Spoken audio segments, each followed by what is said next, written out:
So today we have Melbourne Travel Towers, and we're at Holy Trinity Church at the Rectory, where there's a beehive in this chimney. We're aiming, or keeping our fingers crossed, that the hive is the same as almost every other hive that's in a chimney, where it's right at the top. So it would be quite a nuisance if it's in the bluestone, but not impossible, just a nuisance. Anyway, we also have Mark, who's happily working away. Hi Mark! And just getting everything set up. So we'll see how we go. Okay, so there is the hive. Okay, thankfully it doesn't go below the bluestone, so it's pretty much where we expect it to be. That said, it's been there a bit longer than we expected it to be there. So yay, this is going to be a fun one. But we'll get it out and we'll go from there. Okay, so here we see the beautiful beehive. It's only a fraction, just a fraction, below that layer of bricks, but it's pointless taking that layer of bricks out when we don't need to. We'll use the BVAC, vacuum up these ones lower down, then put a blocker in. But yay, so there's our hive. We should get it out relatively quickly. It's a very cold day, but they're all nice and clustered up, so all good. Okay, so we're now back up here, and we now have not much space up in the tray. All the equipment we need. First step will be back bees and get the comb out to a point that we can put a blocker in, and then from there we'll start framing up and everything. So I'll be framing brood and some resources into this box, and be backing everything else into this box. So let's see how we go. Fun times ahead. But Holy Trinity, it's a beautiful church. Okay, so it just got easy.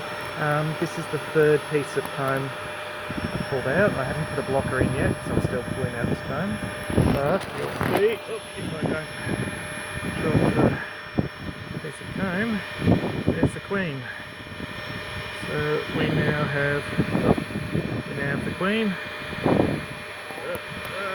Try not to. There we go. Yeah, so we've got the queen. We'll unfortunately vacuum her into the BVAC, because doing it this way, it's the way we got to do it, but it gets easier from here. Okay, so because of how high the chimney is,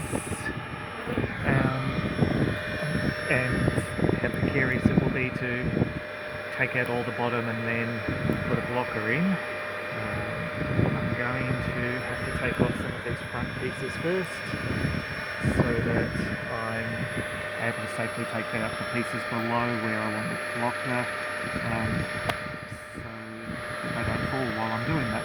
Anyway, if you're wondering why the comb's not all straight and whatnot, like what you would normally expect in a hive, although as a rough rule of thumb anyway, sometimes it's twisty and turny as it can be found, but basically the bees have shaped the cone so that when the rain comes in at the top of the chimney, the water will flow to certain points and not drown the whole hive. They're very clever engineers, so very good at what they do. Okay, so this is the negative to the twisty-turny sort of thing, where we start having to take pieces of comb out in just smaller sections, which slows things down a little. The good thing is it's a bit easier because we've already got the queen, but it still is slow because we have all these joins that are funneling water away from the hive. Also, I haven't seen any worker brood yet. I've only seen drone brood. So I'm hoping I see some worker brood soon, because otherwise we have a drone layer on our hands. But we'll see what we get. Okay, so we've got worker brood, which is great. Also, based on what I can now see, the depth of the hive, the colour of the comb, it's obvious the hive's been here at least 12 months, so it's come in last season. It hasn't come in the last 6 weeks or so.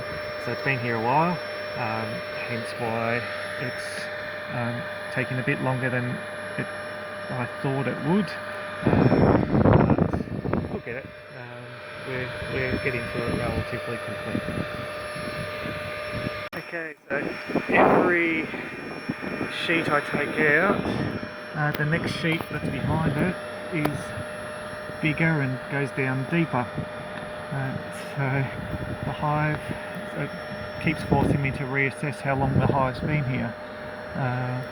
So based on colour and the continually increase in size, I'm now thinking it's been here at least 2 years. So way longer than we thought. Just didn't expect that, but oh well, it is what it is, and we'll just keep going and get it out. Okay, so the next sheet's out. This sheet. Where's that next out?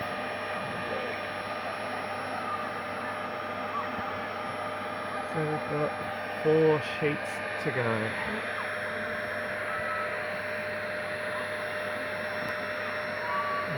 Maybe 4.5, but anyway, much bigger than expected.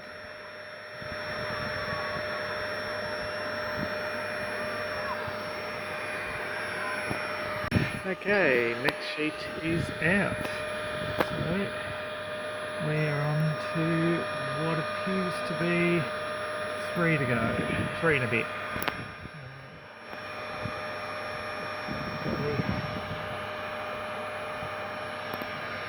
When I first exposed it, it didn't look that deep, it didn't look that old, but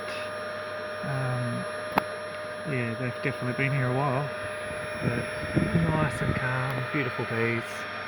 Really bad day to be doing this. It looks alright sunny-wise, or sun-wise, but the clouds keep coming over, and we've had a couple of drizzles of rain, low temperatures, so, but they're just gorgeous. They're not complaining at all.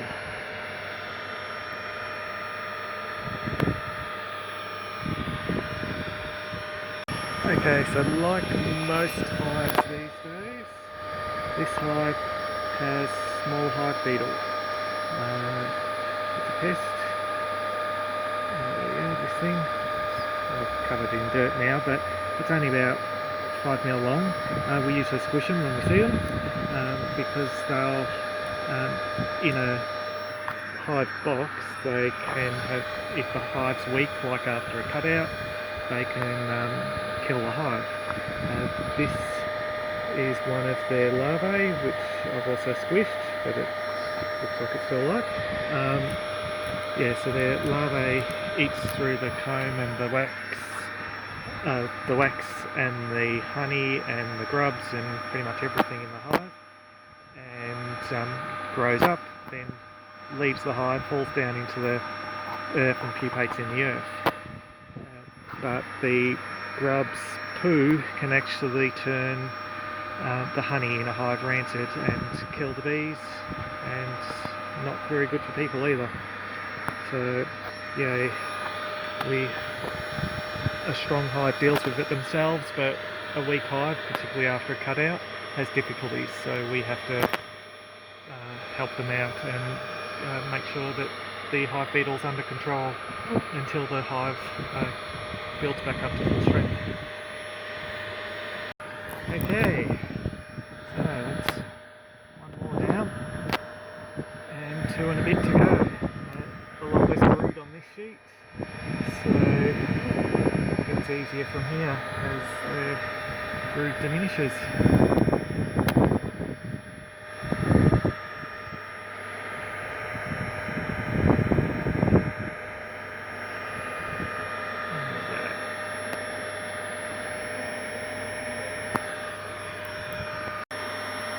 And this is the half, so just a little bit that remains. A lot of drones left over, not majority drones left over, but we do still have worker bees there, so we'll finish vacuuming them up, get the last bit of comb, and then we get to fill the cavity up. Okay, so we've just got the last little bit to go. Just a fraction to go. We've got lots of bees flying around now because the brood's gone, queen's gone, and now they're trying to find her and or brood. But we'll just get this last little bit out, then we'll go down and get the rags and go from there. So, on the whole, other than a couple of bees left over,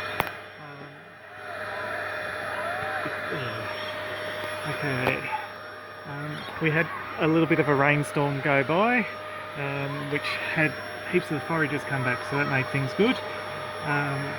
So we've been able to clean up most of the bees. There's really not that many left, so we'll put the blocker in. We'll go down, we'll get some of the old clothing, and we'll fill up the cavity and we'll be done. Yay, exciting times. Okay, we've put the blocker in and we do have some bees around, but not a huge number. We've got some rags, we're going to put them in, and some honeybee gone as well. This chimney does need looking at when it's getting put back together before, as the Reverend said, and whatnot. It's been slowly separating at the top. What I've done hasn't made it separate any further, but it does need some sort of bracing because, yeah, otherwise something's going to go wrong eventually. So let's put the rags in. We're almost done. Okay, so we're now looking down from the top. Anyway, there are still some bees left, of course, but it's going to be a tiny handful. There was nowhere near enough old clothing, so I've just sort of loosely put it in there, but I'll need more before the Bricky does what he does. So yay, we're all done.